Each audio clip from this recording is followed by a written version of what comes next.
इंग्रेज सरकार विरुद्ध रे ओडिशा रे प्रथम विद्रोह 1817 मसीह इंग्रेज सरकार विरुद्ध रे ओडिशा रे प्रथम विद्रोह होइथिला, जार नाम पाइक विद्रोह बा खोर्धा विद्रोह। यहाकू पाइक विद्रोह कह जाउतिले मध्य प्रकृत रे यह थिला भारतर पहली स्वाधीनता लड़ाई। यार नेतृत्व नेइथिले संग्राम वीर बक्सी जगबंधु विद्याधर महापात्र। ब्रह्मर बरमय राय निजर योग्यता बल से खोर्धा राजांकर सेनापति हो पार्थिले। पाइक सरदार मानकर सम्मिलित सहयोग में 1817 मसीह से पाइक विद्रोहर नेतृत्व नहीं। इंग्रेज मानकर कठोर दमन नीति सत्वे बक्सी वीरत्व और पाइक मानकर मिलित संघर्ष जो विद्रोह दमन करने सहज हो नथिला।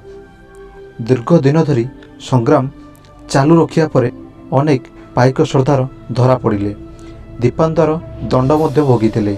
बहु दिन जंगल में लुचि संघर्ष करिया परे बक्सी निजे आत्मसमर्पण करथिले।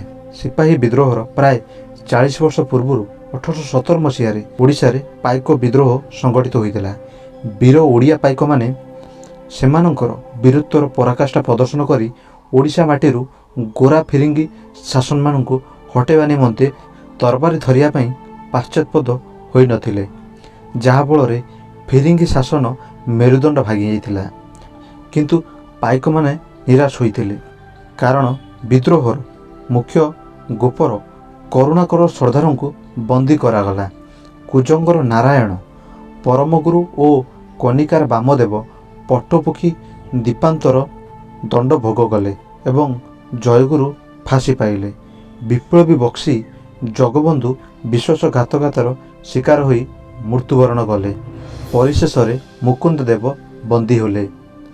पाइक विद्रोहर तेजियान अग्निशिखा लिभिगला। इंग्रेज मानकर आधुनिक अस्त्रशस्त्र पाखरे ओडिया पाइक मानकर पुराणा कालिया हाथ हथियार टेकी पारिला नहीं। पाइक विद्रोह विफल हैला। बक्सी धरा पड़िले। 1825 रु 1829 जाए नजरबंदी भाव रही शेष निश्वास त्याग कले।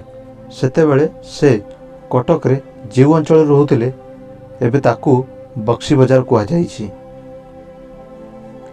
इंग्रेज माने एही विद्रोह को पूरापूरी दमन करिया पई रॉबर्ट कोर आउ तांको परे विल्किंसन साहेब को खोर्धार मजिस्ट्रेट करी पठाइले।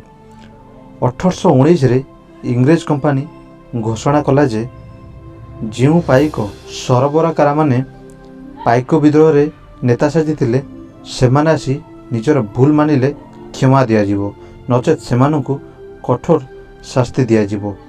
हेले एहाकू खातिर न करी वीर ओडिया लड़ाई जारी रखिथिले। एहा हेउची इंग्रेज सरकारक विरोध रे ओडिशार प्रथम विद्रोह। आशा करुछि आपण मानंकु एही भिडियोटी भल लागिथिबो। जदि भिडियोटी भल लागिछि तेबे भिडियोटी को लाइक करंतु एवं चैनल को सब्सक्राइब करंतु। धन्यवाद।